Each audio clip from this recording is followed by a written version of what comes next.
Selamat siang Tribuners, Anda sedang menyaksikan live update Tribun News bersama saya Firdan Anda. Siang ini kan kami sajikan informasi terkini dan menarik untuk Anda yang dilaporkan secara langsung oleh reporter kami di lapangan. Dan inilah live update selengkapnya. Kita ke berita pertama, saudara warga lingkungan 4 Kelurahan Banjir, Kota Manado mengharap pemerintah memperbaiki tanggul yang longsor di tempat mereka tinggal. Ada bekas longsor di lokasi tersebut, tanggul yang jebol. Jackson Pesik, salah satu warga yang tinggal di lokasi bekas longsor, merasa cemas di cuaca ekstrim sekarang ini. Informasi lebih lengkapnya akan disampaikan oleh rekan jurnalis kami dari Tribun Manado, ada Fistel Mukuan yang saat ini sudah tersambung bersama kami. Halo Fistel, selamat siang.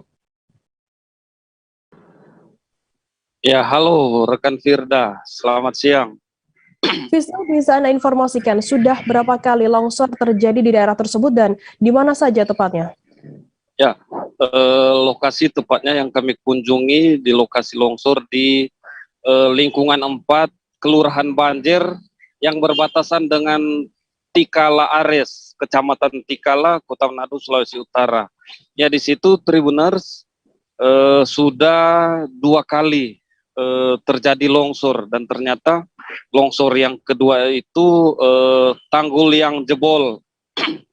Sehingga jadi dari tanggul itu perbatasan antara Kelurahan Banjir dan Tikala. Jadi kalau terjadi longsor akan mengenai rumah warga di Tikala Ares. Jadi sudah 2 kali. Demikian rekan Firda. Fistel, kemudian bagaimana respon dari tanggapan dari warga sekitar saat ini yang cuacanya juga sering hujan di sana? Ya, saat ini akhir tahun di Kota Manado khususnya memang sering terjadi hujan, dari hujan ringan hingga hujan lebat, sehingga masyarakat merasa was-was atau merasa takut kalau terjadi hujan. Memang menurut salah satu warga ini, Pak Jackson Pesik, memang bagi dia merasa sedikit tenang karena di rumahnya bagian depan dan belakang itu rawan longsor, tapi dia katanya dia sedikit tenang karena bagian belakangnya sudah dilakukan fondasi atau tanggul. Namun dia masih sedikit was-was jangan sampai yang terjadi longsor di lokasi tempat yang ia tinggal di rumah tetangga. Jadi dia merasa was-was jika ada hujan di siang atau malam hari, dia dan keluarga merasa was-was di lokasi longsor. Demikian rekan Firda. Kemudian bagaimana untuk harapan dari warga sendiri kepada pemerintah terkait adanya longsor yang sudah terjadi 2 kali di sana, Fistel? Ya, warga menyampaikan mereka dengan keluh kesah agar pemerintah Kota Manado memperhatikan supaya mereka bisa membuat kembali tanggul yang longsor, karena menurut Jackson Pesik, dia sudah melaporkannya di kepala lingkungan, di lingkungan 4 Banjir maupun di Tikala Ares. Namun dari kepala lingkungan hanya saling melempar bola, karena dari lingkungan 4 sampaikan itu berbatasan dengan Tikala, tapi dari Tikala menyampaikan itu berbatasan dengan Banjir, dan sampai sekarang sudah ada pergantian kepala lingkungan, tidak ada tindak lanjut. Oleh karena itu warga menyampaikan agar pemerintah Kota Manado menindaklanjuti, membuat mungkin fondasi atau tanggul supaya mereka tidak ada lagi perasaan was-was meskipun hujan yang terus melanda Kota Manado. Demikian rekan Firda. Baik, terima kasih rekan jurnalis dari Tribun Manado, Fistel Mukuan, atas laporan Anda. Dan tadi Tribuners, Fistel juga sudah menghimpun keterangan dari seorang warga Banjir bernama Jackson Pesik. Berikut liputannya untuk Anda. Tentu kalau menghadapi situasi seperti ini memang membuat ada harap-harap cemas. Iya, harap-harap. Dengan tentunya kondisi sekarang di lokasi yang memang seperti yang ada sekarang, yang di dekat pernah kita terjadi ini, longsor. Pernah terjadi longsor, bahkan bukan pernah, sudah kedua kali. Oh, sudah kedua kali. Ini sudah kedua kali. Tapi sampai saat ini belum ada upaya, ada perbaikan dari katakanlah dari pemerintah setempat. Kami sudah coba berulang, baik melalui kepala lingkungan, sehingga sudah ada malah pergantian ketua lingkungan. Kami ulang-ulang untuk menyampaikan kalau boleh ada perhatian untuk dibenahi, karena ini berdampak ya kita bukan cuma berpikir di sini tapi untuk lingkungan. Kita ke berita selanjutnya, Saudara. Insiden kebakaran melanda Pasar Baruga Kota Kendari, Provinsi Sulawesi Tenggara pada Jumat 3 Desember kemarin. Kebakaran tersebut menghanguskan sebanyak 4 kios pedagang dan api berhasil dipadamkan sekira 1 jam lebih. Informasi lebih lengkapnya akan disampaikan oleh rekan jurnalis kami dari Tribun News Ultra, ada Fadli Aksar yang saat ini sudah tersambung bersama kami. Halo Fadli, selamat siang. Iya, halo Firda, selamat siang. Fadli, bisa Anda informasikan bagaimana kronologi kebakaran di Pasar Baruga Kota Kendari ini? Iya, baik. Kebakaran terjadi di Pasar Baruga, Kota Kendari, Provinsi Sulawesi Tenggara pada Jumat dini hari pukul 12.00 WITA.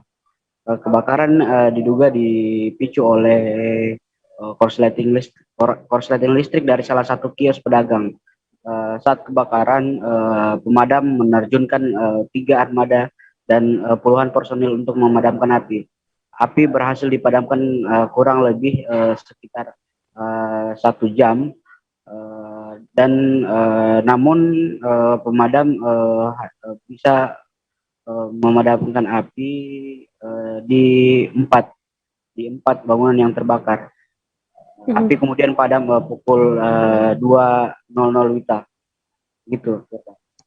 Oke, kemudian bagaimana untuk proses pemadaman yang dilakukan oleh Dinas Damkar Kota Kendari sendiri, Fadli? Ya, pemadam kebakaran sendiri setelah api kemudian merembet ke beberapa kios pedagang, kemudian pemadam kebakaran datang kurang lebih 40 menit setelah api sudah mulai membesar. Pemadam kebakaran kemudian dengan 3 armadanya melakukan pemadaman di Jumat dini hari. Api berhasil dipadamkan pukul 2 dini hari. Dalam kronologi kebakaran itu sendiri tidak ada korban jiwa. Tidak ada korban jiwa karena saat api membakar sejumlah kios pedagang, pemilik kios sendiri tidak ada di tempat. Begitu, Firda. Kemudian seberapa bangunan kios yang terbakar dan kerugian? Apakah sudah ada informasi mengenai taksiran kerugian yang timbul akibat kebakaran ini, Fadli? Ya, menurut polisi ada 4 bangunan kios pedagang yang hangus terbakar. Dari 4 bangunan kios itu mereka mencatat kerugian kurang lebih 450 juta. Bangunan yang terbakar itu merupakan pedagang pakaian yang dimana sudah ditinggalkan oleh penghuninya, begitu, oleh pedagang sendiri. Gitu. Baik, terima kasih rekan jurnalis dari Tribun News Ultra, Fadli Aksar, atas laporan Anda. Selamat bertugas kembali. Kita beralih ke informasi selanjutnya, Saudara. Kebakaran terjadi di 2 lokasi berbeda di Jayapura, Papua, yakni di Distrik Abepura dan Distrik Heram pada Jumat 3 Desember. Kebakaran pertama di Distrik Abepura yang terjadi sekira pukul 9:30 waktu Indonesia Barat. Kemudian sementara kebakaran kedua terjadi di Jalan Kemiri, Kelurahan Hedam, Distrik Heram. Informasi lebih lengkapnya akan disampaikan oleh rekan jurnalis kami dari Tribun Papua, ada Hendrik yang saat ini sudah tersambung bersama kami. Halo, selamat siang Hendrik. Halo, selamat siang rekan Firda dan juga Tribuners. Hendrik, bisa Anda informasikan bagaimana kronologi kebakaran yang terjadi pada Jumat kemarin? Oke rekan Firda, terima kasih. Dapat saya informasikan bahwa dari hasil wawancara bersama Kabid Damkar maupun pagi tadi saya sempat konfirmasi ke pihak kepolisian, di mana dugaan awal terkait kebakaran di 2 wilayah tersebut, yakni akibat konsleting listrik ya, oleh sebab itu bisa terjadi kebakaran di 2 titik yang berada di Kota Jayapura. Begitu rekan Firda. Bagaimana untuk terkait penyebab? Apakah sudah diketahui terkait dugaan kuat penyebab kebakaran yang terjadi di 2 wilayah tersebut? Iya rekan Firda, untuk di tempat kebakaran pertama di belakang Pasar Yotefa, yakni diduga kuat konsleting listrik ya, di mana bangunan di situ sangat berdempetan. Oleh sebab itu, dari hasil wawancara bersama Kabid Damkar, ia menjelaskan bahwa diduga kuat korsleting listrik dari salah satu rumah kos-kosan yang berada di Pasar Yotefa. Begitu rekan Firda. Untuk di lokasi kedua, apakah juga sudah diketahui mengenai penyebab kejadian kebakaran ini? Ya, untuk di lokasi kedua, tepatnya di belakang Korem Padang Bulan, di mana saya pagi tadi konfirmasi langsung kepada Kapolsek Heram. Ia menjelaskan masih dalam tahap penyelidikan, yang mana mereka sudah ada tim dari unit reskrim Polsek Heram, diterjunkan langsung ke salah satu rumah dinas yang berada di Padang Bulan Nabepura ini untuk melakukan penyelidikan terkait dugaan kebakaran. Begitu rekan Firda. Kemudian Hendrik, bisa Anda informasikan terkait apakah tim pemadam juga mengalami kesulitan begitu saat menghadapi kejadian kebakaran dalam sehari ini? Iya rekan Firda, untuk tim damkar sendiri sangat mengalami kesulitannya, di mana pada saat di lokasi pertama ini banyak warga yang sangat menghambat aktivitas dari tim damkar sendiri, bagaimana jalur tersebut dipele oleh warga dengan sangat disayangkan karena mereka menghambat aktivitas dari tim damkar sendiri dengan maju ke depan untuk merekam video maupun sangat menghambat aktivitas dari tim damkar sendiri. Begitu rekan Firda. Mungkin bisa Anda informasikan apa saja yang terbakar di dua wilayah tersebut, Hendrik? Oke rekan Firda, untuk yang terbakar kalau di wilayah pertama yakni ada 8 petak rumah kos dengan jumlah kira-kira kamar 37. Dan untuk di tempat titik kedua kebakaran yakni di belakang Padang Bulan, yakni satu unit rumah dinas yang dimiliki oleh salah satu staf di Universitas Cendrawasih. Begitu rekan Firda. Kemudian Hendrik, apakah juga ada korban jiwa begitu ataupun korban luka akibat kebakaran tersebut? Untuk korban jiwa dari lokasi pertama tidak ada korban jiwa ya, di mana hanya ada satu korban yang mengalami luka melepuh, namun sudah ditangani oleh pihak kesehatan. Dan untuk di kebakaran di titik kedua tidak ada korban jiwa. Begitu rekan Firda. Baik, terima kasih rekan jurnalis dari Tribun Papua, Hendrik, atas laporan Anda. Dan tadi Tribuners, Hendrik juga sudah menghimpun keterangan dari Kabid Damkar Kota Jayapura, Margareta Veronica. Berikut liputannya untuk Anda. Kami informasikan, kami dapat laporkan bahwa kejadian kebakaran di hari ini, yaitu hari Jumat, telah terjadi kebakaran di Pasar Yotepa di bagian sebelah kiri dekat kawasan pemukiman yang pernah terbakar dulu. Ya, api informasi kami dapatkan jam 10:05 dari masyarakat, kemudian mobil kami, armada kami dibantu dengan mobil AWC menuju ke lokasi. Daerah sini merupakan daerah yang sangat mudah terbakar karena rata-rata berbahan kayu dan sangat disayangkan dengan daerah yang sangat padat begini tentram. Karena apa? Pertama, bahan material bangunan itu sendiri, dan yang kemudian yang kedua sangat berpotensi karena apa? Berdempetan, rumah yang berdempetan, nyaris akan terjadi penyambungan listrik liar. Kita tidak tahu apakah penyambungan listrik di sini baik atau tidak, sesuai dengan SNI atau tidak. Kemudian yang ketiga, dengan adanya pertumbuhan penduduk ini, maka tingkat kewaspadaan, tingkat kehati-hatian dari masyarakat tentunya sangat kurang. Dan kemudian yang ketiga, yang berikutnya lagi, momen-momen Natal ini kan tentu tingkat kesibukan masyarakat semakin tinggi, apalagi artinya aktivitas ibu-ibu untuk menyiapkan segala macam persiapan untuk Natal. Dan kami lihat di sini rata-rata tempat pemukiman dari para pedagang, sehingga ada kemungkinan human error. Kalau untuk kemungkinan kedua adalah karena korsleting. Namun di sini melalui media ini kami minta untuk masyarakat tingkatkan kewaspadaan dan kehati-hatian. Tribuners, seusai jeda kami akan kembali dengan informasi menarik lainnya. Tetaplah di Live Update. Oke, apa kabar Bang Arifki di sini untuk strateginya? Kalau saya sendiri di Game Week 37 ini yang semalam baru mulai, saya udah pasti. Sebenarnya aku nggak ngerasa itu penangkapan atau penggerbegan atau apapun itu, karena gini loh, posisinya aku kriteria. Jadi kita mengenal disebut dengan stroke yang tidak berdarah dengan stroke yang berdarah. Stroke yang tidak berdarah itu biasanya ditandai dengan adanya penyumbatan. Kalau itu penyumbatan di sini mungkin pikirnya tidak ke situ kali ya, tapi kalau di Korea atau di Kamboja itu ada beberapa paper yang saya itu mas, ya dulunya tukang koran. Oh gitu ya, Tukang koran. Ya, saya baca ya Pak. Tuh kan, pernah baca kan? Ya. Jadi kalau saya jadi tanggal itu udah bersyukur banget. Si anak ini dijadikan sebagai tersangka begitu. Ya, kalau ini kita bicara yang di luar kasus Situbondo ya. Dengan nama hujan shower, di mana terdapat batas jelas antara daerah hujan dan tidak hujan yang biasanya terjadi pada fase awal mature stage atau tahap bahaya itu Kang. Jadi mulai artinya terjadinya perlembekan. Nah itu untuk penetrasi akan sulit gitu ya. Dok, saya ini menurut saya memang tidak mudah, bukan urusan tanah diambil. Kalau misalnya Amerika Serikat sekarang, Rasulullah mengatakan dalam sebuah hadis bahwa berpuasa di 6 hari Syawal itu. Oke, apa kabar Bang Arif di sini untuk strateginya? Kalau saya sendiri di Jumit 37 ini yang semalam baru mulai, saya udah Sebenarnya aku nggak ngerasa itu penangkapan atau penggerebegan atau apapun itu, karena gini loh, posisinya aku kriteria. Jadi kita mengenal disebut dengan stroke yang tidak berdarah dengan stroke yang berdarah. Stroke yang tidak berdarah itu biasanya ditandai dengan adanya penyumbatan. Kalau itu terjadi di sini mungkin pikirnya tidak ke situ kali ya, tapi kalau di Korea atau di Kamboja itu ada beberapa paper yang saya itu Mas, ya dulunya tukang koran. Oh gitu ya. Tukang koran. Ya, saya baca itu Pak. Tuh kan, pernah baca kan? Ya. Jadi kalau saya jadi tanggal, itu udah bersyukur banget. Si anak ini dijadikan sebagai tersangka begitu.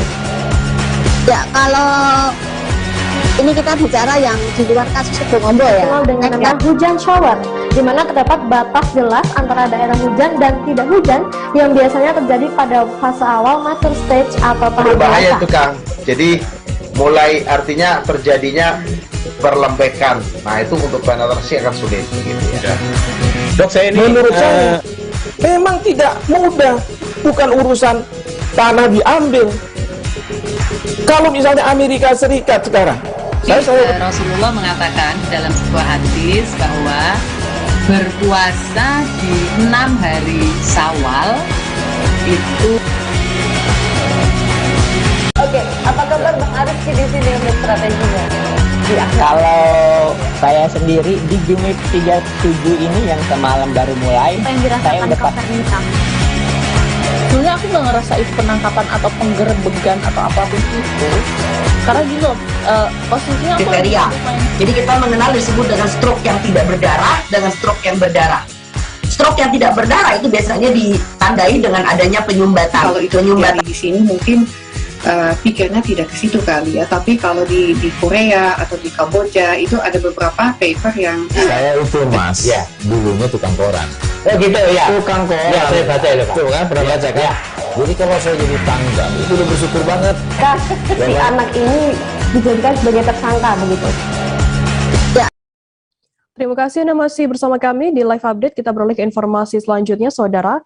Sriwijaya Dempo Enduro atau SD yang merupakan event bersepeda yang digelar di Kota Pagar Alam adalah event perdana yang digelar untuk mempromosikan sektor pariwisata di Kota Pagar Alam. Event yang digelar dengan 3 kategori yaitu kategori Enduro, King of Mountain, dan Fun Bike ini direncanakan akan menjadi event nasional oleh pihak Kementerian Pariwisata dan Ekonomi Kreatif. Informasi lebih lengkapnya akan disampaikan oleh rekan jurnalis kami dari sripoku.com, ada Wawan yang saat ini sudah tersambung bersama kami. Halo, selamat siang Wawan. Siang Firda. Ya, Wawan, bisa Anda informasikan mengapa Kementerian Pariwisata ini memilih event Sriwijaya Dempo Enduro ini digelar di Pagar Alam? Oke, terima kasih. Kementerian memilih atau ini adalah kegiatan dari pemerintah kota dengan dana dari Provinsi Sumatera Selatan. Memang event ini digelar untuk memulihkan kembali sektor pariwisata yang memang terpuruk selama masa pandemi ini. Memang saat ini memang kondisi Kota Pagar Alam yang notabene adalah perbukitan dan pegunungan memang sangat cocok untuk event Sriwijaya Dempo Enduro ini. Pemkot juga mengambil kesempatan ini untuk mengajukan bahwa event ini menjadi event nasional. Kemudian Wawan, apa tujuan acara ini digelar di Pagar Alam sendiri? Nah itu tadi, tujuannya sendiri adalah untuk mengenalkan Kota Pagar Alam sebagai salah satu destinasi wisata di Sumatera Selatan. Memang Kota Pagar Alam memiliki banyak destinasi wisata, mulai dari wisata alam, air terjun, wisata olahraga, bahkan ada wisata sejarah yang saat ini menjadi andalan, yaitu banyaknya situs-situs megalit yang sudah berumur ribuan tahun. Tujuannya memang agar Pagar Alam lebih dikenal secara nasional maupun regional. Wawan, bisa Anda informasikan berapa total peserta yang ikut dalam event ini dan dari mana saja mereka? Baiklah, bahwa untuk event ini diikuti oleh 18 provinsi yang ada di Indonesia. Provinsi paling jauh yaitu dari Lombok. Sedangkan provinsi terdekat ada dari Jambi, Bengkulu, Lampung, dan beberapa provinsi tetangga. Event ini diikuti oleh sebanyak 300 atlet sepeda baik profesional maupun yang pemula, Firda. Baik, terima kasih rekan jurnalis dari Seripaku.com, Wawan, atas laporan Anda. Selamat bertugas kembali. Kita beralih ke informasi selanjutnya, Saudara. Dalam rangka memperingati Hari Noken Sedunia ke-9, Klub Pecinta Alam atau CPA Hiroshi dan Komunitas Noken Papua, Konopa, menggelar pelatihan rajut noken. Hal ini dilakukan untuk tetap melestarikan nilai dan budaya dari noken. Dalam pelatihan melibatkan remaja dari tingkat SD, SMP, SMA di kota dan Kabupaten Jayapura. Informasi lebih lengkapnya akan disampaikan oleh rekan jurnalis kami dari Tribun Papua, ada Kelvin Erar yang saat ini sudah tersambung bersama kami. Halo Kelvin. Halo Firda dan juga Tribunas. Ya, Kelvin, bisa Anda informasikan, bisa Anda jelaskan begitu terkait pelatihan noken tersebut? Baik Firda, terkait pelatihan noken tersebut ini yang dilaksanakan di Kabupaten Jayapura, ini dalam rangka memperingati Hari Noken Sedunia, di mana pelatihan tersebut juga melibatkan seluruh remaja mulai dari tingkat SD, SMP, hingga SMA, yang melibatkan untuk mereka bagaimana bisa mengerti dan belajar tentang nilai-nilai budaya terkait noken ini sendiri, hingga bagaimana bisa merajut noken tersebut. Demikian, Firda. Kemudian bagaimana untuk antusiasme dari para remaja ini yang ikut dalam pelatihan merajut noken ini, Kelvin? Baik, Firda, antusias para remaja yang ikut dalam pelatihan merajut noken ini sendiri cukup baik, atau di mana para remaja ini yang terlihat juga sangat ingin tahu bagaimana merajut noken itu sendiri. Dan mereka terlihat juga dengan terus-menerus ingin berusaha dan bisa mengetahui bagaimana juga nilai-nilai budaya yang ada tersimpan di dalam noken tersebut. Demikian, Firda. Kemudian selain ikut pelatihan begitu, apakah juga ada kegiatan lain yang diikuti oleh para remaja ini dalam rangka memperingati Hari Noken Sedunia ini, Kelvin? Baik, Firda, selain kegiatan pelatihan tersebut, para remaja juga diajak untuk melihat pepohonan-pepohonan yang bahan-bahan baku dari pepohonan-pepohonan yang ada di sekitar daerah situ yang bisa dihasilkan untuk menjadi bahan baku merajut noken-noken tersebut ini, Firda. Baik, terima kasih rekan jurnalis dari Tribun Papua, Kelvin Erar, atas laporan Anda. Dan tadi Tribuners, Kelvin juga sudah menghimpun keterangan dari Ketua Pelaksana Kegiatan Pelatihan yang juga sebagai pendiri CPA Hiroshi dan Konopa, Marshall Swebu. Berikut liputannya untuk Anda.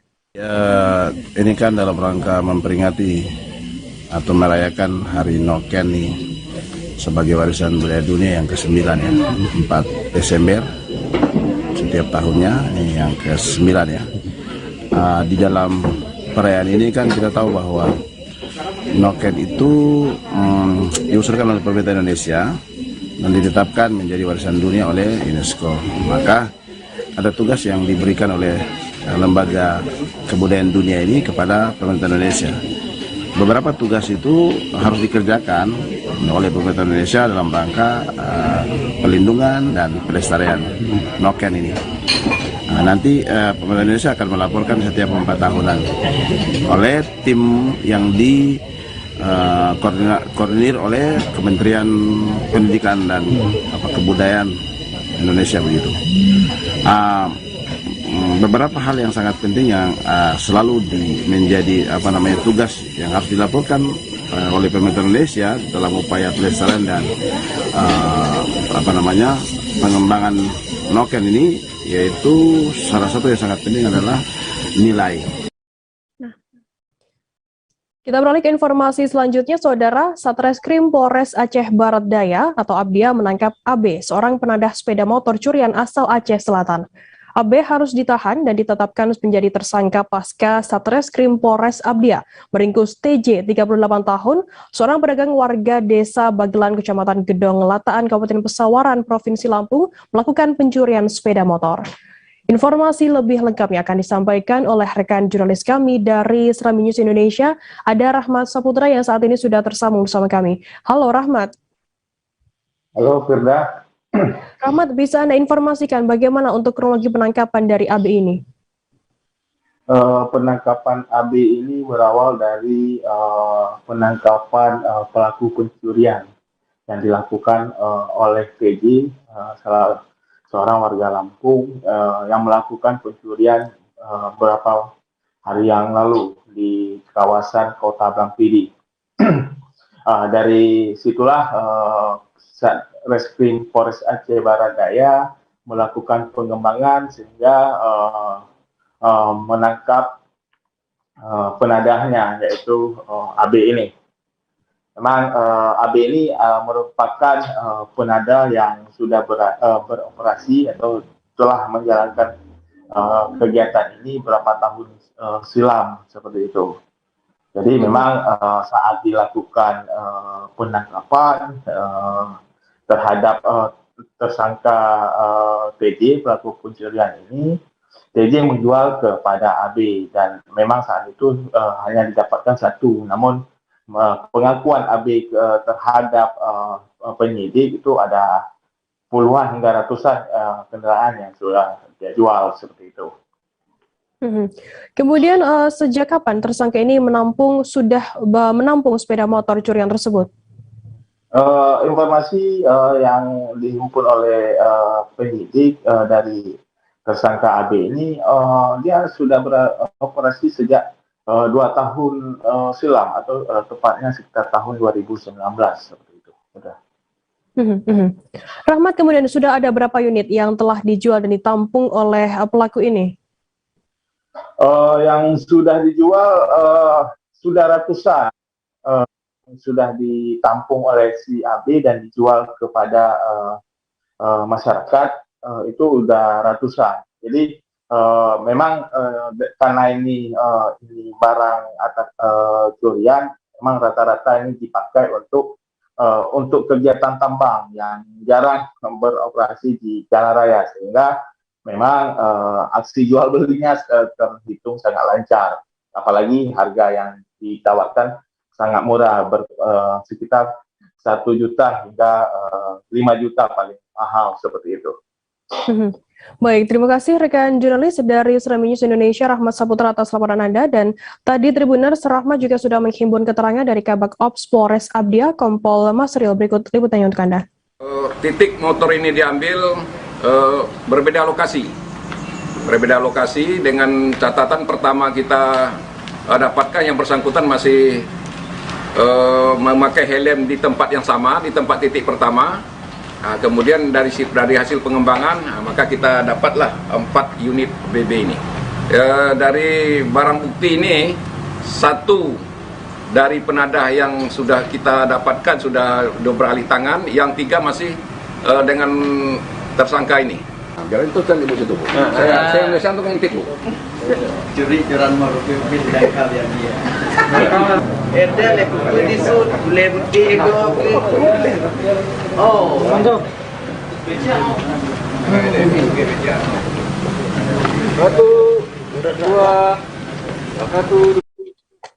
Selesai jeda, kami akan kembali dengan informasi menarik lainnya. Tetaplah di Live Update.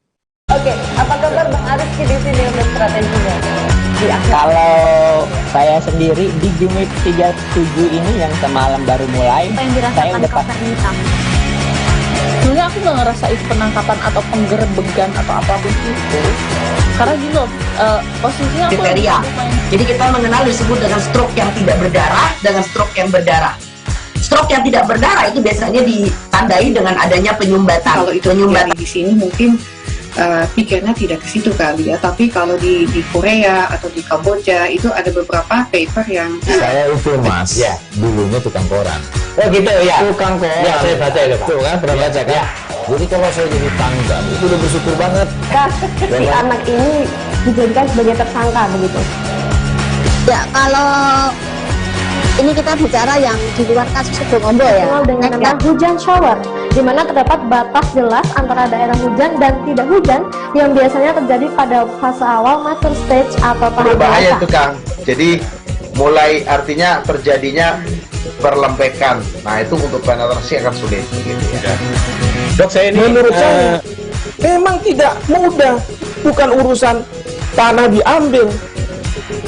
Kalau misalnya Amerika Serikat sekarang, Rasulullah mengatakan dalam sebuah hadis bahwa berpuasa di 6 hari Syawal itu. Oke, apa kabar Bang Arif di sini untuk strateginya? Kalau saya sendiri di Jumit 37 ini yang semalam baru mulai, saya udah Sebenarnya aku nggak ngerasa itu penangkapan atau penggerbegan atau apapun itu, karena gini loh, posisinya aku kriteria. Jadi kita mengenal disebut dengan stroke yang tidak berdarah dengan stroke yang berdarah. Stroke yang tidak berdarah itu biasanya ditandai dengan adanya penyumbatan. Kalau itu penyumbatan di sini mungkin pikirnya tidak ke situ kali ya, tapi kalau di Korea atau di Kamboja itu ada beberapa paper yang saya itu mas, ya dulunya tukang koran. Oh gitu ya, Tukang koran. Ya, saya baca itu Pak. Tuh kan, pernah baca kan? Ya. Jadi kalau saya jadi tanggam itu udah bersyukur banget. Si anak ini dijadikan sebagai tersangka begitu. Ya kalau ini kita bicara yang di luar kasus Situbondo ya. Dengan nama hujan shower. Terima kasih Anda masih bersama kami di live update. Kita beralih ke informasi selanjutnya, Saudara. Sepak terjang salah satu kawanan begal spesialis sepeda motor yang kerap beraksi di Kecamatan Lempuing, Kabupaten Ogan Komering Ilir, berhasil diringkus oleh petugas kepolisian setempat. Diketahui para pelaku selain berusaha merampas harta benda, juga tak segan-segan untuk melukai korbannya. Kapolres Oki AKBP Dilianto mengatakan telah berhasil meringkus 2 pelaku. Mereka yakni adalah Goni, 19 tahun, dan Mat Saen, 20 tahun asal desa Tebing Suluh.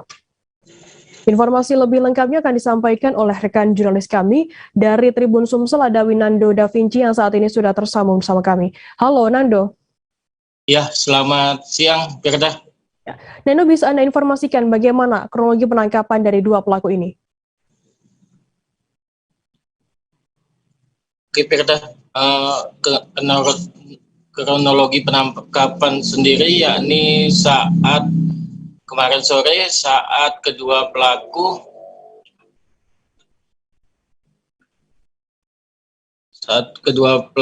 ini menaiki mobil pick up dan oleh tim Macan Komering Polres Oki dilakukan penangkapan dan keduanya mengiyakan bahwa kejadian tersebut memang dilakukannya dan sudah beberapa kali dilakukan hingga mereka tertangkap. Sudah berapa kali, terhitung sudah berapa kali kedua pelaku ini melakukan pembegalan di sana? Kalau dari keterangan yang didapat, kedua pelaku ini sudah berbekal senjata api dan sudah cukup meresahkan. Kejadian atau laporan yang diterima yaitu sudah 2 kali. Kejadian pertama yaitu pada Senin 28 Juni lalu di Jalan Lintas Timur Desa Daborejo, Kecamatan Lempuing. Saat itu korban yang bekerja sebagai kurir akan mengantarkan sebuah paket, tiba-tiba dipepet oleh 2 pelaku dengan menggunakan sepeda motor. Korban dipaksa berhenti dan ditodong menggunakan pistol, lalu disuruh turun. Pelaku pun mengambil barang-barang berharga milik korban termasuk paket-paketan dan juga sepeda motornya, Firda. Dan untuk laporan yang kedua, pelaku kembali melancarkan aksinya di Kamis 4 November malam. Saat itu kedua pelaku mengambil sepeda motor yang tengah terparkir di halaman rumah korban bernama Suryanto dengan cara merusak kunci kontak sepeda motor dan kemudian dibawa kabur oleh kedua pelaku. Diketahui juga Firda untuk salah satu pelaku yaitu Mat Saen baru sekitar 3 hari keluar dari lapas kelas 2A Kayu Agung dan tepat kemarin sore ditangkap kembali, Firda. Salah satu pelaku berarti memang adalah seorang residivis kasus yang sama begitu. Untuk pasalnya sendiri yang dijatuhkan kepada kedua tersangka ini bisa Anda informasikan? Oke, Firda, menurut keterangan Kapolres Oki AKBP Dilianto didampingi Kasat Reskrim AKP Sabtai Kayanto bahwa bahwa kedua pelaku diyakini dan benar-benar melakukan tindak pidana pencurian disertai kekerasan, dan keduanya dikenakan pasal 363 ayat 1 KUHP dengan ancaman 9 tahun penjara, dan pasal 36 ayat 2 yaitu pencurian kendaraan dengan hukuman ancaman maksimal 12 tahun penjara, Firda. Baik, terima kasih rekan jurnalis dari Tribun Sumsel Winando atas laporan Anda, dan tadi Tribuners Nando juga sudah menghimpun keterangan dari Kasat Reskrim AKP Sabta Ekayanto dan juga Rahman, seorang korban. Berikut liputannya untuk Anda. Kemarin sore, tepatnya tanggal 1 Desember, hari Rabu, kita bisa melakukan penangkapan terhadap 2 pelaku curas sama curanmor. TKP-nya yang curas di Desa Dabu Rejo, yang curanmor di Desa Caya Maju. Kemarin sore, anggota tim Macan Komering kita, gabungan dari Preskopis Reskrim dan Polsek Lempuing yang dipimpin oleh Kanit Reskrimnya Pak Suparman, kita mendapatkan informasi dari masyarakat bahwasanya pelaku yang kita duga ataupun yang melakukan pencurian ataupun melakukan tindak pidana curas maupun curanmor ada di dalam sebuah mobil pickup. Saya Rahman dari Desa Lusbusuk, Kecamatan Lembut Jaya. Saya di sini banyak-banyak berterima kasih kepada Bapak Polres Oki dan Bapak Polsek Solo atas tertangkapnya begal tersebut yang membegal saya. Saya sangat berterima kasih atas tertangkapnya, Pak. Varian baru Omikron B11529 terdeteksi di Malaysia. Pengawasan pemulangan pekerja migran Indonesia PMI akan diperketat. Menteri Kesehatan Malaysia Hairi Jamaluddin pada Jumat 3 Desember mengatakan negaranya telah mendeteksi kasus pertama varian baru virus COVID-19 Omikron. Varian baru itu terdeteksi pada seorang mahasiswa asing dari Afrika Selatan yang tiba di Malaysia melalui Singapura pada 19 November lalu. Ketua Satgas COVID-19 Kabupaten Nunukan, Aris Suyono menyampaikan, pihaknya juga akan memperketat pemeriksaan kesehatan terhadap PMI yang akan dideportasi dari Malaysia. Informasi lebih lengkapnya akan disampaikan oleh rekan jurnalis kami dari Tribun Kaltar, ada Febrianus Felis yang saat ini sudah tersambung bersama kami. Halo Felis, selamat siang. Ya, halo Firda, selamat siang. Ya, Felis, bisa Anda informasikan terkait varian baru Omikron yang terdeteksi di Malaysia? Apa yang kemudian dilakukan oleh Pemda Nunukan sendiri mengingat deportasi PMI ini terus dilakukan di sana? Baik, dari Ketua Satgas COVID-19 Kabupaten Nunukan, Aris Suyono menyampaikan bahwa saat ini pihaknya belum akan melakukan pemeriksaan terkait dengan pemulangan atau deportasi dari PMI dari pekerja migran Indonesia, maksud saya dari Malaysia ke Indonesia melalui Kabupaten Nunukan. Mengingat belum ada laporan mengenai kapan akan dideportasi PMI tersebut. Namun pihaknya senantiasa akan melakukan pengetatan pemeriksaan seperti biasanya terhadap pekerja migran Indonesia yang berasal dari Malaysia. Seperti mulai dari pada saat tiba di Nunukan nanti akan dilakukan pemeriksaan terhadap swab PCR yang sudah mereka bawa dari Malaysia. Kemudian setelah itu akan dilakukan antigen, dan untuk angka ini dilakukan untuk melakukan pemeriksaan terhadap mereka yang ini mana terjangkit ataupun terkena virus COVID-19 dalam perjalanan. Bila mana ada yang reaktif akan dilakukan di daerah. Ini setelah rapid antigen akan dilakukan juga swab PCR terhadap mereka. Begitu.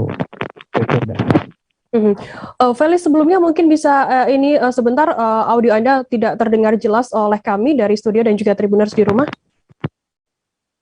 Halo. Oke.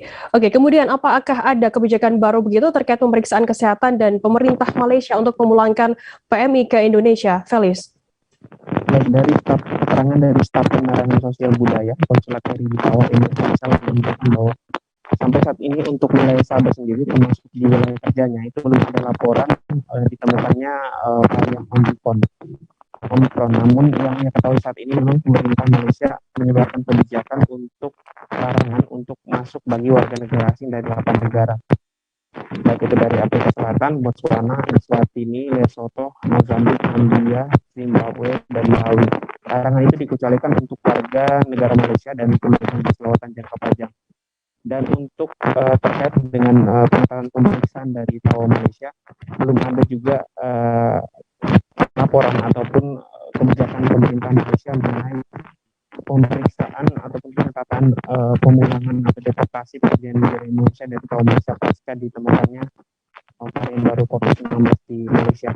Namun pihaknya akan memastikan selalu bahwa sebelum dipulangkan atau dideportasi, pekerja negara Indonesia akan dilakukan swab antigen terlebih dahulu dan juga vaksinasi COVID-19 sehingga betul-betul PMI yang dideportasi bersih dari COVID-19.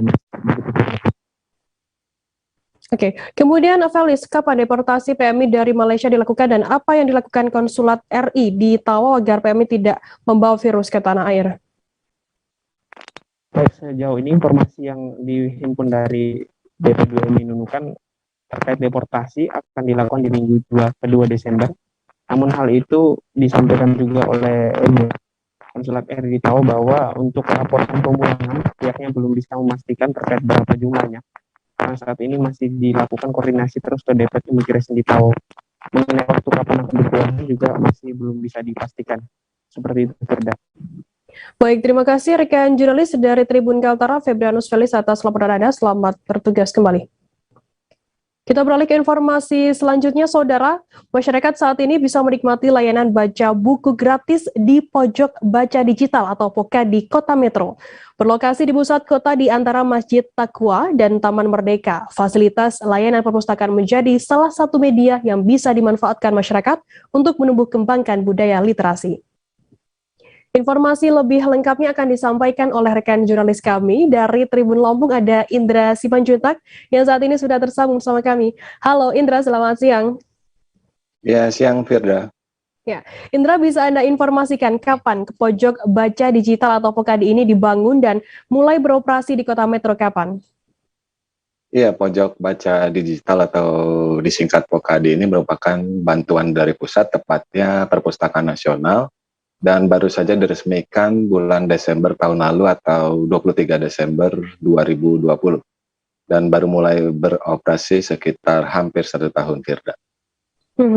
Indra, total ada berapa jumlah buku digital di pojok baca POKADI ini dan bagaimana cara masyarakat dan syaratnya jika ingin membaca secara digital di sana? Iya, untuk jumlah judul buku ada sekitar 3.000-an, Firda, dari informasi yang kita terima. Sementara untuk bisa membaca buku digital itu sangat mudah. Masyarakat, kebetulan POKADI ini terletak di tengah-tengah 2 destinasi wisata. Yang pertama itu di Taman Merdeka, kemudian di Masjid Taqwa, salah satu masjid tertua di Kota Metro. Jadi aksesnya sangat mudah. Kemudian warga cuma cukup mengisi syarat yang tersedia di aplikasi atau di form yang disediakan oleh POKADI di lokasi. Demikian, Firda. Indra, bisa informasikan selain membaca secara digital begitu, apakah juga bisa membaca buku secara fisik di POKADI ini? Ya, betul sekali. Jadi tidak hanya buku digital yang disediakan, Firda, tapi juga ada buku secara fisik, di mana ada sekitar 300 judul buku yang disediakan oleh POKADI Metro untuk masyarakat yang mengunjungi POKADI. Demikian, Firda. Baik, terima kasih rekan jurnalis dari Tribun Lampung, Indra Simanjuntak atas laporan Anda. Selamat bertugas kembali. Kita beralih ke informasi selanjutnya, Saudara. Suginah, 45 tahun, warga Mendungan, Desa Kapungan, Kecamatan Polan Harjo, Kabupaten Klaten, Jawa Tengah, melaporkan BS, seorang buruh harian lepas, karena telah melakukan aksi tak senonoh kepada putrinya, KN 11 tahun. Dalam melancarkan aksinya, pelaku BS membujuk rayu korban dan berjanji akan bertanggung jawab apabila korban hamil. Pelaku juga mengancam korban yang masih remaja ini. Dalam waktu 1 bulan, aksi pemerkosaan tersebut dilakukan pelaku sebanyak 7 kali di 2 kabupaten yang berbeda. Informasi lebih lengkapnya akan disampaikan oleh rekan jurnalis kami dari Tribun Solo, ada Ibnu Dwi Tamtomo yang saat ini sudah tersambung bersama kami. Halo Ibnu.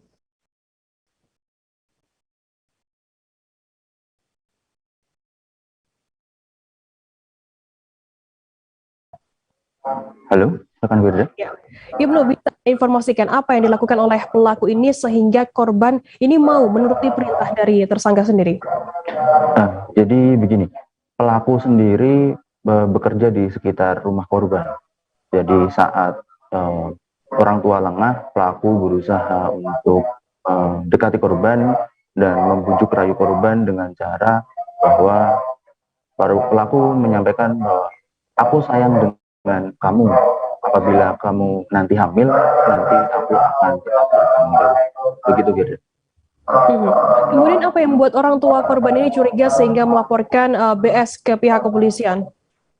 Oke, jadi orang tua korban sendiri mencurigai karena korban sering keluar pada jam malam. Jadi telah disampaikan sebanyak 7 kali korban dan pelaku telah melakukan persetubuhan, dan orang tua korban mulai cemas karena ada perbedaan sikap dan perilaku dari korban dan sering pergi keluar malam. Kemudian apakah pelaku ini berdasarkan informasi yang Anda dapat begitu, apakah pelaku ini juga memiliki penyimpangan seksual begitu, Ibnu?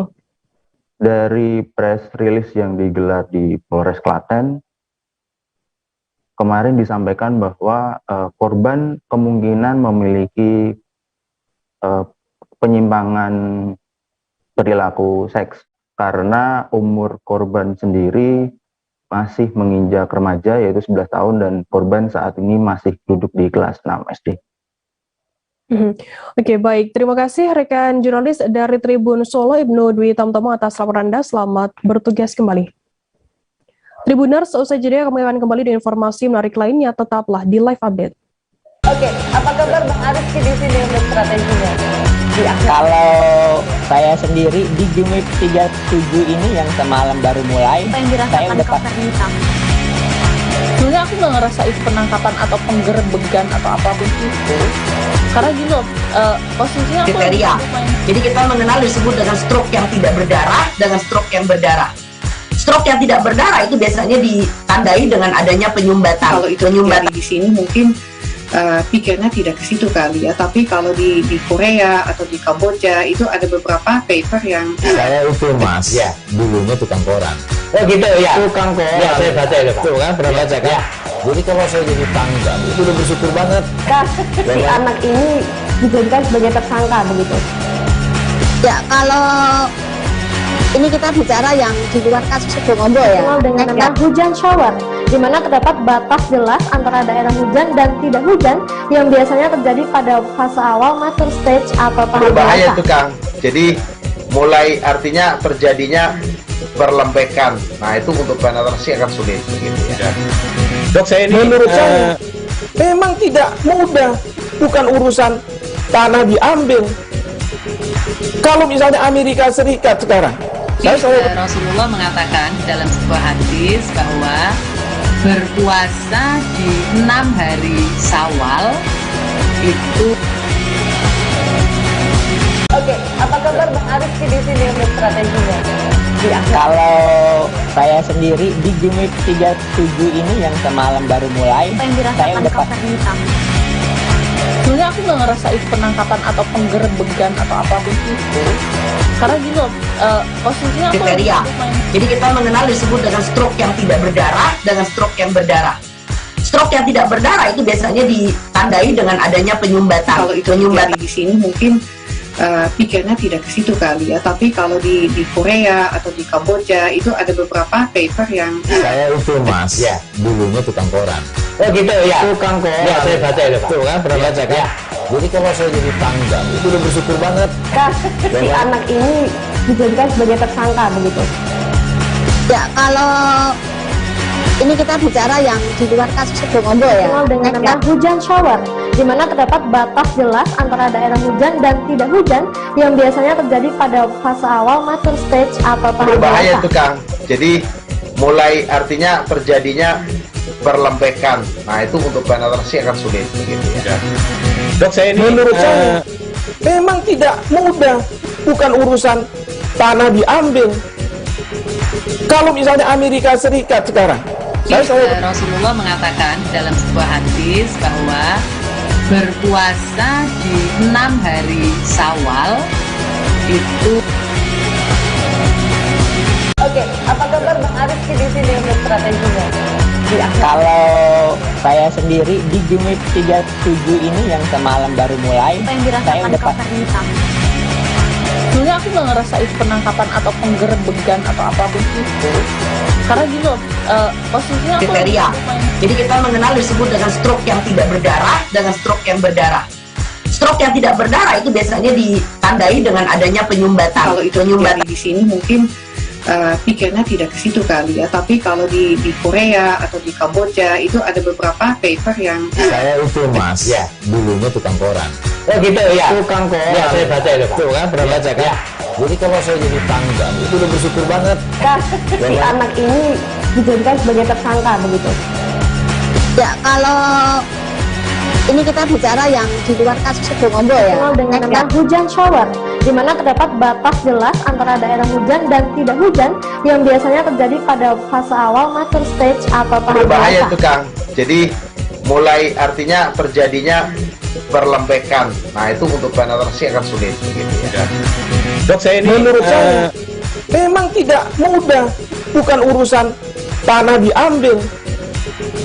Kalau misalnya Amerika Serikat sekarang, Rasulullah mengatakan dalam sebuah hadis bahwa berpuasa di 6 hari Syawal itu. Oke, apa kabar Bang Arif di sini untuk strateginya? Kalau saya sendiri di Jumit 37 ini yang semalam baru mulai, saya udah Sebenarnya aku nggak ngerasa itu penangkapan atau. Terima kasih Anda masih bersama kami di Live Update. Kita beralih ke informasi selanjutnya, Saudara. Setelah vakum selama 1,5 tahun, akhirnya kegiatan goes pada malam hari di Banten kembali digelar. Akhirnya para goeser di Banten mengobati kerinduan terhadap kelap-kelip Serang di Night Ride. Ratusan pesepeda menggoes sepeda yang sudah diberi kerlipan lampu, memakai helm serta masker berkumpul di alun-alun Kota Serang. Informasi lebih lengkapnya akan disampaikan oleh rekan jurnalis kami dari Tribun Banten, ada Milda Niati yang saat ini sudah tersambung bersama kami. Halo Milda, selamat siang.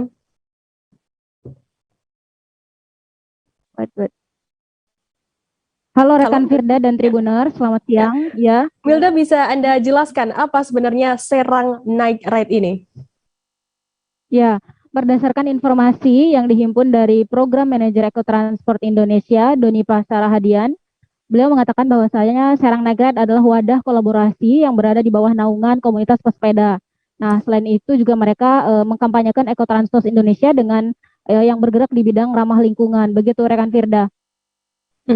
Sejak kapan sudah digelar adanya Serang Night Ride ini? Ya, Serang Night Ride ini digelar pertama kali di tahun 2018 dan terakhir kali mengadakan goes yaitu di akhir bulan sekitar 2019 begitu. Namun sempat vakum lantaran pandemi COVID-19 sekitar 1,5 tahun, dan ini tadi malam itu adalah kali perdana dilaksanakannya lagi Serang Night Ride. Begitu rekan Firda. Milda, mungkin bisa Anda informasikan berdasarkan pantauan Anda di lapangan begitu, bagaimana suasana goes perdana setelah vakum selama 1,5 tahun? Ya, goes itu disambut oleh antusiasme mulai dari para muda-mudi, kemudian orang tua dan para komunitas yang ada di Serang, Pandeglang, Tangerang, Rangkas, Cilegon, Anyer dan lainnya. Mereka ikut bergabung, sekitar ada 350 lebih peserta yang hadir dalam Serang Night Ride tersebut. Begitu rekan Firda. Baik, terima kasih rekan jurnalis dari Tribun Banten, Milda Niati atas laporan Anda. Selamat bertugas kembali. Ya. Kita beralih ke informasi selanjutnya, Saudara. Polda Kalimantan Timur menggelar lomba orasi unjuk rasa, memperebutkan Piala Kapolri pada Sabtu 4 Desember hari ini. Kegiatan tersebut dilaksanakan secara nasional dalam rangka memperingati Hari Hak Asasi Manusia yang jatuh pada tanggal 10 Desember mendatang. Lomba tersebut bertujuan untuk memberikan ruang dan wadah kepada masyarakat dalam menyampaikan aspirasi dan ekspresinya. Informasi lebih lengkapnya akan disampaikan oleh rekan jurnalis kami dari Tribun Kaltim, ada Miftah Aulia yang saat ini sudah tersambung sama kami. Halo Miftah. Ya, selamat siang rekan Firda. Miftah, bisa Anda informasikan bagaimana suasana kegiatan lomba unjuk rasa ini? Ya, memang hari ini Polda Kalimantan Timur telah menggelar lomba orasi unjuk rasa 2021 untuk memperebutkan Piala Kapolri. Nah, kegiatan tersebut berlangsung dengan lancar, juga meriah, kemudian dilaksanakan secara nasional dalam rangka memperingati Hari Hak Asasi Manusia yang jatuh pada 10 Desember mendatang. Tadi juga Kabid Humas Polda Kaltim, Kombes Pol Yusuf Sutejo sudah menjelaskan bahwasannya lomba tersebut bertujuan untuk memberikan ruang atau wadah kepada masyarakat dalam menyampaikan aspirasi dan ekspresinya begitu. Gelaran lomba kali ini juga mengangkat tema memperingati Hari Hak Asasi Manusia dengan subtema bebas. Peserta juga tadi dibebaskan untuk menyampaikan orasi dalam bentuk kritik ataupun masukan yang membangun begitu, Firda. Miftah, apa saja yang dinilai oleh para dewan juri dalam lomba orasi unjuk rasa ini? Ya, yang dinilai memang tadi sekitar alat peraga yang dibawakan, kemudian subtema yang dibawakan oleh para peserta.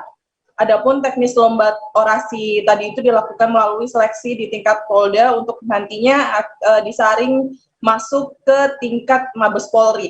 Lomba orasi ini juga mempersilahkan seluruh unsur elemen masyarakat ikut berpartisipasi, termasuk mahasiswa dan LSM yang terdiri atas satu tim berisikan 5 sampai 15 orang.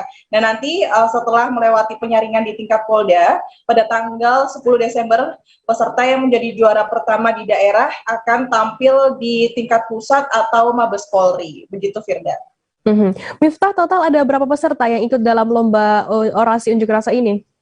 Ya, sebagai informasi, lomba orasi di Polda Kalimantan Timur tadi diikuti oleh 5 peserta yang berasal dari Universitas Balikpapan, kemudian Universitas Mula Warman, Politeknik Negeri Samarinda, Universitas Islam Negeri atau UIN Sultan Haji Muhammad Idris Samarinda, dan LSM Nelayan Manggar Baru Balikpapan. Jadi totalnya ada 5 peserta, 4 peserta dari mahasiswa dan 1 peserta LSM gitu, Firda. Baik, terima kasih rekan jurnalis dari Tribun Kaltim, Miftah Aulia atas laporan Anda. Selamat bertugas kembali. Tribuners, kita akan jeda sejenak, tetaplah di Live Update. Oke, apa kabar Bang Arief di sini untuk strateginya? Kalau saya sendiri di Jumip 37 ini yang semalam baru mulai, saya udah pasti. Sebenarnya aku nggak ngerasa itu penangkapan atau penggerbegan atau apapun itu. Karena gini loh, posisinya aku kriteria.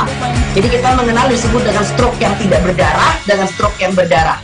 Stroke yang tidak berdarah itu biasanya ditandai dengan adanya penyumbatan. Kalau itu terjadi di sini mungkin pikirnya tidak ke situ kali ya. Tapi kalau di Korea atau di Kamboja itu ada beberapa paper yang saya itu Mas, ya dulunya tukang koran. Oh gitu ya. Tukang koran. Ya saya baca itu Pak. Tuh kan pernah baca kan? Ya. Jadi kalau saya jadi pangdam itu udah bersyukur banget. Si anak ini dijadikan sebagai tersangka begitu. Ya kalau ini kita bicara yang di luar kasus Sebongombo ya. Dengan nama hujan shower, di mana terdapat batas jelas antara daerah hujan dan tidak hujan yang biasanya terjadi pada fase awal mature stage atau tahap berbahaya itu Kang. Jadi mulai artinya terjadinya berlembekan. Nah itu untuk penetrasi akan sulit begitu ya. Dok, saya ini menurut saya memang tidak mudah, bukan urusan tanah diambil. Kalau misalnya Amerika Serikat sekarang, Rasulullah mengatakan dalam sebuah hadis bahwa berpuasa di 6 hari Syawal itu. Oke, apa kabar Bang Arief di sini untuk strateginya? Kalau saya sendiri di Jumip 37 ini yang semalam baru mulai, saya udah pasti. Sebenarnya aku nggak ngerasa itu penangkapan atau penggerbegan atau apapun itu. Karena gini loh, posisinya aku kriteria. Jadi kita mengenal disebut dengan stroke yang tidak berdarah dengan stroke yang berdarah. Stroke yang tidak berdarah itu biasanya ditandai dengan adanya penyumbatan. Kalau itu terjadi di sini mungkin pikirnya tidak ke situ kali ya. Tapi kalau di Korea atau di Kamboja itu ada beberapa paper yang saya itu Mas, ya dulunya tukang koran.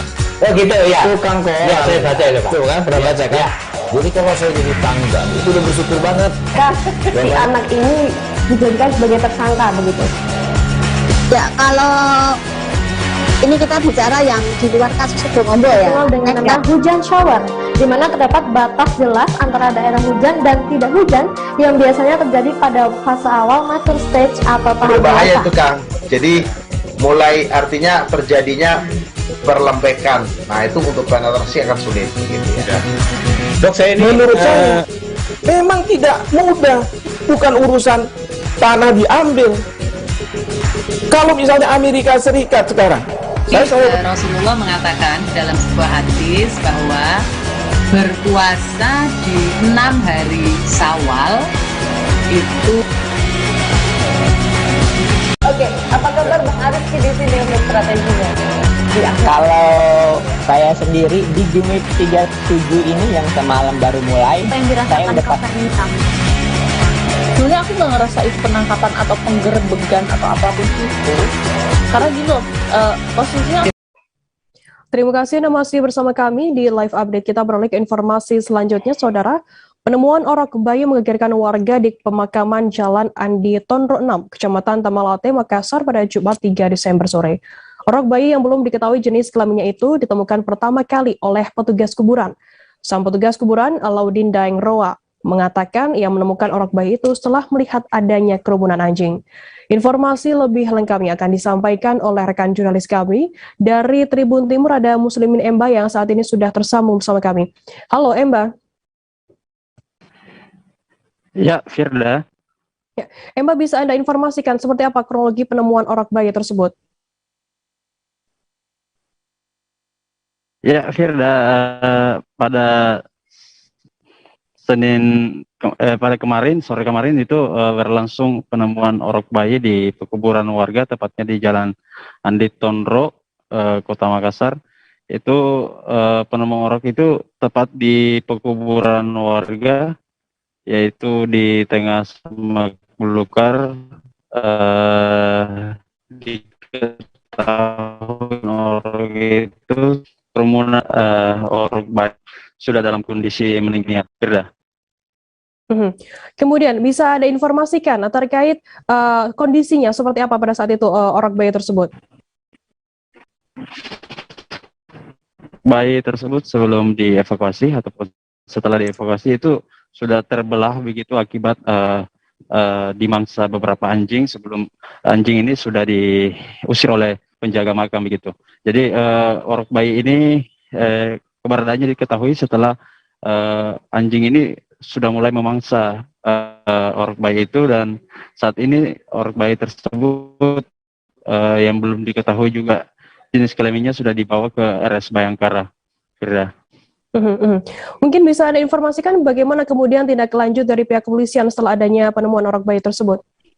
Ya, untuk pihak aparat kepolisian masih menyelidiki terkait siapa pelaku pembuang dari orok bayi itu yang diduga oleh orang tuanya sendiri, dan motif sementara oleh polisi dari berpengalaman dari beberapa kasus sebelumnya itu diduga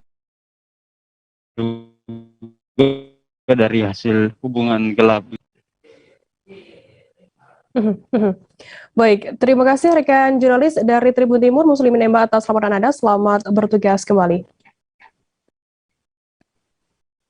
Kita beralih ke informasi selanjutnya, Saudara. Kecelakaan lalu lintas terjadi di Jalan Lintas Sumatera, kilometer 2021, Desa Merak Batin, Kecamatan Natar, Kabupaten Lampung Selatan pada Jumat 3 Desember. Pengendara sepeda motor bernama Emi Mardiana tewas tertabrak truk tronton. Sebelum kecelakaan, Emi yang berstatus sebagai mahasiswi tersebut terlebih dahulu terjatuh akibat motornya menghantam lubang di Jalinsum.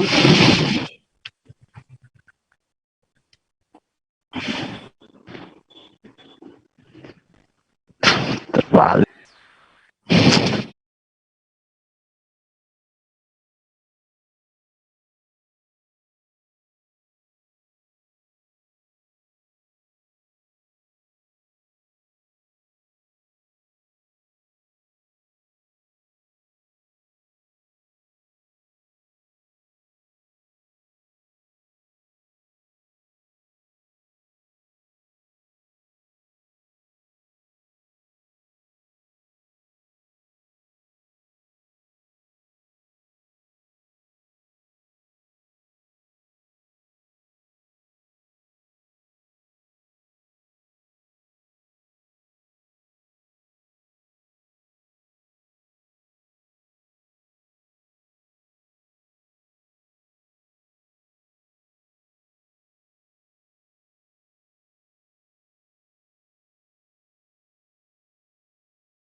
Penemuan orok bayi menggegerkan warga di pemakaman Jalan Andi Tondro 6, Kecamatan Tamalate, Makassar pada Jumat 3 Desember.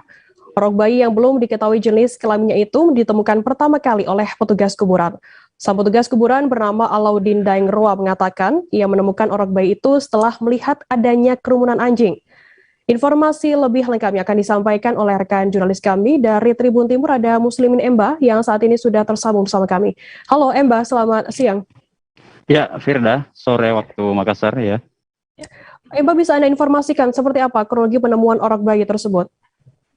Ya, Firda dan Tribuners, dapat saya sampaikan pada Jumat sore kemarin, itu warga di Jalan Andi Tondro 6 Kota Makassar digegerkan dengan penemuan orok bayi yang berlokasi di tengah pekuburan warga, tepatnya di Semak Belukar begitu. Orok bayi ini pertama kali ditemukan oleh Alaudin Daengroa yang merupakan petugas kuburan. Saat itu ia mengatakan mendapati adanya kerumunan anjing yang memangsa orok bayi itu, lalu dia mendekat dan mendapati orok bayi itu sudah dalam kondisi meninggal dunia. Firda. Bisa Anda informasikan terkait bagaimana saat itu kondisi dari orok bayi tersebut? Ya, untuk pantauan di lokasi kemarin itu kondisinya sudah kurang utuh lagi karena beberapa bagian tubuhnya itu sudah dimangsa beberapa ekor anjing yang berkerumun di sekitar lokasi sebelum warga mendapati. Saat ini orok bayi itu sudah dievakuasi oleh tim Dokpol Polda Sulsel ke Rumah Sakit Bayangkara untuk pemeriksaan lebih lanjut. Firda. Bagaimana kemudian tindak lanjut dari pihak kepolisian sendiri terkait adanya penemuan orok bayi tersebut, Mbak? Ya, untuk aparat kepolisian dari sektor Tamalate itu saat ini masih melakukan penyelidikan terkait pelaku ataupun yang diduga orang tua yang sengaja membuang orok bayi itu, karena saat ditemukan orok bayi itu diperkirakan baru berusia 5 hari setelah dikeluarkan begitu dari kandungan. Dan saat ini polisi masih memeriksa beberapa saksi, utamanya warga yang berada di sekitar lokasi dan CCTV yang terpasang di sekitar lokasi. Firda. Baik, terima kasih rekan jurnalis dari Tribun Timur, Muslimin Emba, atas laporan Anda. Selamat bertugas kembali. Tribuners, informasi tadi sekaligus menutup perjumpaan kita dalam live update hari ini. Jangan lupa saksikan terus live update di seluruh kanal YouTube dan Facebook Tribun Network. Saya Firdana, wakil yang bertugas, pamit undur diri. Terima kasih dan sampai jumpa. Oke, apa kabar Bang Arif di sini untuk strateginya? Kalau saya sendiri di Jumip 37 ini yang semalam baru mulai, saya udah sebenarnya aku nggak ngerasa itu penangkapan atau penggerbegan atau apapun itu, karena gini loh, posisinya aku kriteria. Jadi kita mengenal disebut dengan stroke yang tidak berdarah dengan stroke yang berdarah. Stroke yang tidak berdarah itu biasanya ditandai dengan adanya penyumbatan. Kalau itu terjadi di sini mungkin pikirnya tidak ke situ kali ya, tapi kalau di Korea atau di Kamboja itu ada beberapa paper yang saya itu mas, ya dulunya tukang koran. Oh gitu ya, tukang koran. Ya saya baca itu Pak. Tuh kan pernah baca kan? Ya. Jadi kalau saya jadi pangdam itu udah bersyukur banget. Si anak ini dijadikan sebagai tersangka begitu.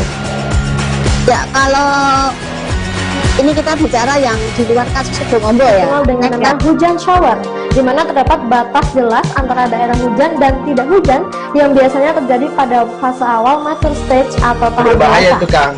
Jadi mulai artinya terjadinya perlempekan. Nah itu untuk penetrasi akan sulit begitu ya. Dok, saya ini menurut saya memang tidak mudah, bukan urusan tanah diambil. Kalau misalnya Amerika Serikat sekarang, Rasulullah mengatakan dalam sebuah hadis bahwa berpuasa di 6 hari Syawal itu. Oke, apa kabar Bang Arif di sini untuk strateginya? Kalau saya sendiri di Jumip 37 ini yang semalam baru mulai, saya udah sebenarnya aku nggak ngerasa itu penangkapan atau penggerbegan atau apapun itu, karena gini loh, posisinya aku kriteria. Jadi kita mengenal disebut dengan stroke yang tidak berdarah dengan stroke yang berdarah.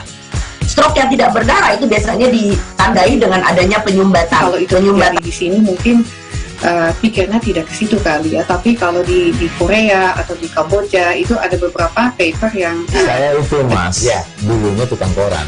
Oh gitu ya. Tukang koran. Ya saya baca itu Pak. Tuh kan pernah baca kan? Jadi kalau saya jadi pangdam itu udah bersyukur banget. Si anak ini dijadikan sebagai tersangka begitu. Ya, kalau ini kita bicara yang di luar kasus Situbondo ya. Dikenal dengan nama hujan shower, di mana terdapat batas jelas antara daerah hujan dan tidak hujan yang biasanya terjadi pada fase awal mature stage atau tahap Berbahaya dewasa. tuh Kang. Jadi mulai artinya terjadinya perlembekan. Nah itu untuk penetrasi akan sulit gitu ya. Dok, saya ini menurut saya memang tidak mudah, bukan urusan tanah diambil. Kalau misalnya Amerika Serikat sekarang, Rasulullah mengatakan dalam sebuah hadis bahwa berpuasa di 6 hari Syawal itu. Oke, apa kabar Bang Arif di sini untuk strateginya? Kalau saya sendiri di Jumit 37 ini yang semalam baru mulai, saya udah Sebenarnya aku nggak ngerasa itu penangkapan atau penggerbegan atau apapun itu, karena gini loh, posisinya aku kriteria. Jadi kita mengenal disebut dengan stroke yang tidak berdarah dengan stroke yang berdarah. Stroke yang tidak berdarah itu biasanya ditandai dengan adanya penyumbatan. Kalau itu terjadi di sini mungkin pikirnya tidak ke situ kali ya. Tapi kalau di Korea atau di Kamboja itu ada beberapa paper yang Saya itu Mas, ya dulunya tukang koran. Oh gitu ya. Tukang koran. Ya saya baca itu Pak. Tuh kan pernah baca kan? Jadi kalau saya jadi pangdam itu udah bersyukur banget. Si anak ini dijadikan sebagai tersangka begitu. Ya, kalau ini kita bicara yang di luar kasus Situbondo ya. Dikenal dengan nama hujan shower, di mana terdapat batas jelas antara daerah hujan dan tidak hujan yang biasanya terjadi pada fase awal mature stage atau tahap Berbahaya dewasa. tuh Kang. Jadi mulai artinya terjadinya perlembekan. Nah itu untuk penetrasi akan sulit gitu ya. Dok, saya ini menurut saya memang tidak mudah, bukan urusan tanah diambil. Kalau misalnya Amerika Serikat sekarang, Rasulullah mengatakan dalam sebuah hadis bahwa berpuasa di 6 hari Syawal itu. Oke, apa kabar Bang Arif di sini untuk strateginya? Kalau saya sendiri di Jumit 37 ini yang semalam baru mulai, saya udah sebenarnya aku nggak ngerasa itu penangkapan atau penggerbegan atau apapun itu, karena gini loh, posisinya aku kriteria. Jadi kita mengenal disebut dengan stroke yang tidak berdarah dengan stroke yang berdarah. Stroke yang tidak berdarah itu biasanya ditandai dengan adanya penyumbatan. kalau itu terjadi di sini mungkin pikirnya tidak ke situ kali ya. Tapi kalau di Korea atau di Kamboja itu ada beberapa paper yang Saya itu Mas, ya dulunya tukang koran. Oh gitu ya. Tukang koran. Ya saya baca itu Pak. Tuh kan pernah baca kan? Jadi kalau saya jadi pangdam itu udah bersyukur banget. Si anak ini dijadikan sebagai tersangka begitu.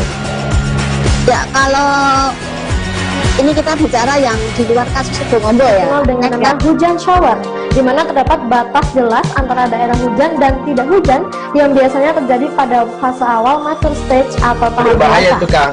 Jadi mulai artinya terjadinya perlembekan. Nah itu untuk penetrasi akan sulit gitu ya. Dok, saya ini menurut saya memang tidak mudah, bukan urusan tanah diambil.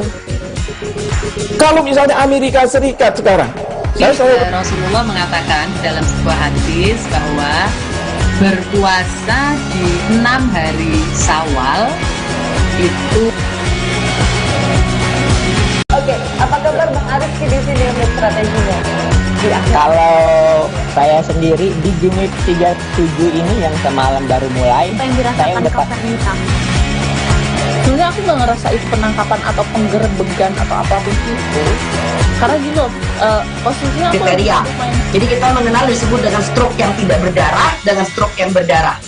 Stroke yang tidak berdarah itu biasanya ditandai dengan adanya penyumbatan. kalau itu terjadi di sini mungkin pikirnya tidak ke situ kali ya. Tapi kalau di Korea atau di Kamboja itu ada beberapa paper yang Saya itu Mas, ya dulunya tukang koran.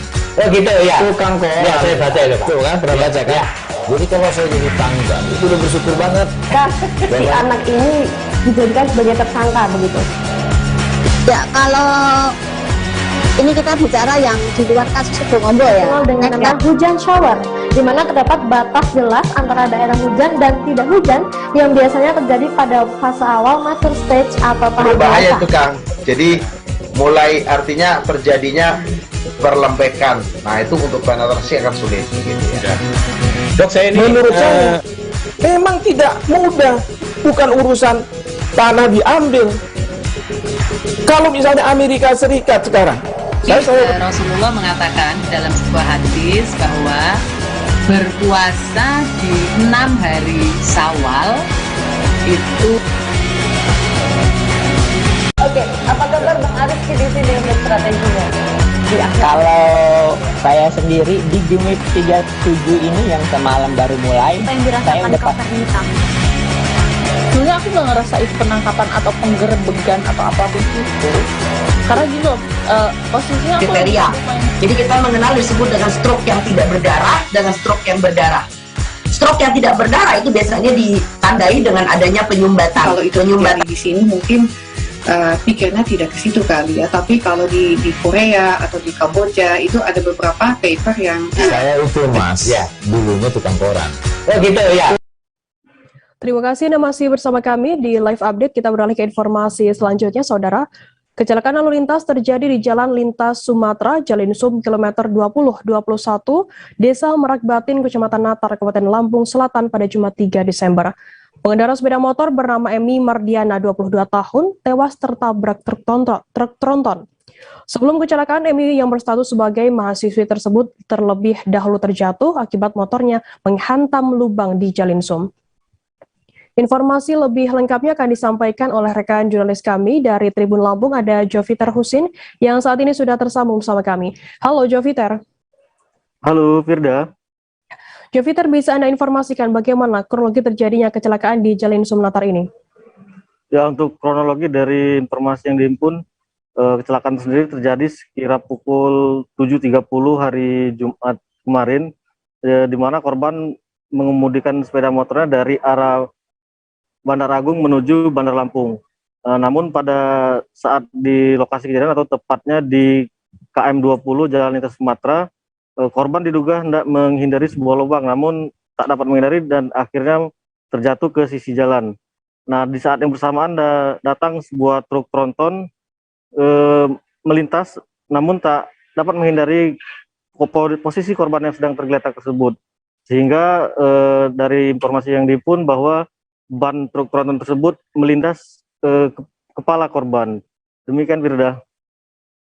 Bagaimana kemudian kondisi arus lalu lintas saat terjadinya kecelakaan tersebut? Apakah juga sopir truk tronton ini juga tidak bisa menghindari saat melintas jalan tersebut? Ya, seperti diketahui di Jalan Lintas Sumatera, tepatnya di KM 20 ini cukup ramai, termasuk juga kendaraan-kendaraan besar ataupun kendaraan berat dan kendaraan motor lainnya. Nah, diduga juga sopir ini tak dapat lagi menghindari karena berdekatan dengan waktunya. Demikian Firda. Kemudian apa tindakan yang diambil oleh pihak kepolisian sendiri terhadap sopir truk tersebut? Ya, dari keterangan Kasat Lantas Lampung Selatan, AKP Edwin mengatakan bahwa sopir tersebut sudah diamankan beserta kendaraan atau truk tronton tersebut. Saat ini sopir masih dimintai keterangan untuk kronologis lengkap dan tindak lanjut dari aparat kepolisian. Demikian Firda. Baik, terima kasih rekan jurnalis dari Tribun Lampung, Joviter Husin atas laporan Anda. Selamat bertugas kembali. Kita beralih ke informasi selanjutnya, Saudara. Puluhan pohon tumbang di kota Cirebon akibat hujan deras disertai angin kencang pada Jumat 3 Desember. Tak sedikit pohon tumbang yang menutupi badan jalan. Dan puluhan petugas kini telah dikerahkan untuk penanganan pohon tumbang tersebut. Informasi lebih lengkapnya akan disampaikan oleh rekan jurnalis kami dari Tribun Cirebon, ada Ahmad Imam Baihaki yang saat ini sudah tersambung bersama kami. Halo Imam.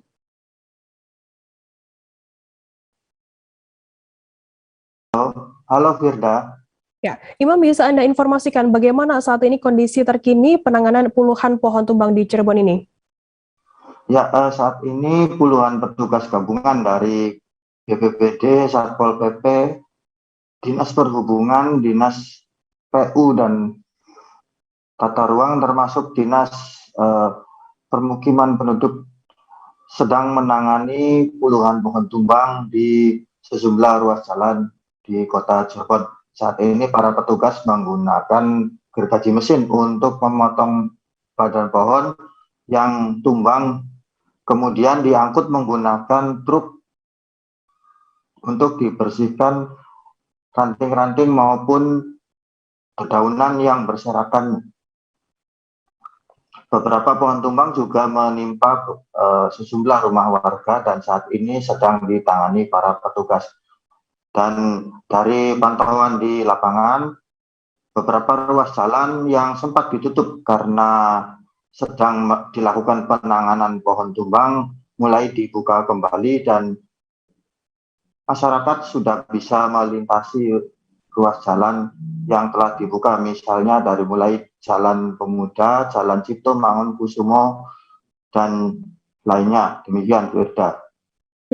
Kemudian bencana apa yang terjadi di Cirebon akibat hujan deras disertai angin kencang selain adanya puluhan pohon tumbang di sana? Ya, pada Jumat malam, wilayah kota Cirebon diguyur hujan deras disertai angin kencang mengakibatkan beberapa bencana. Dari hasil asesmen BPBD Kota Cirebon, terdapat 20 bencana alam yang terdiri dari pohon tumbang, rumah ambruk, banjir, dan lainnya. Saat ini seluruh bencana tersebut telah ditangani dan pemerintah Kota Cirebon juga telah menginstruksikan kepada Dinas Sosial untuk menginventarisir apa saja yang dibutuhkan oleh korban, terutama yang rumahnya ambruk tertimpa pohon maupun tertiup angin kencang yang terjadi pada Jumat malam. Dan para petugas sudah membersihkan puing-puing rumah warga yang roboh sehingga diharapkan penanganannya selesai pada hari ini. Demikian, Firda.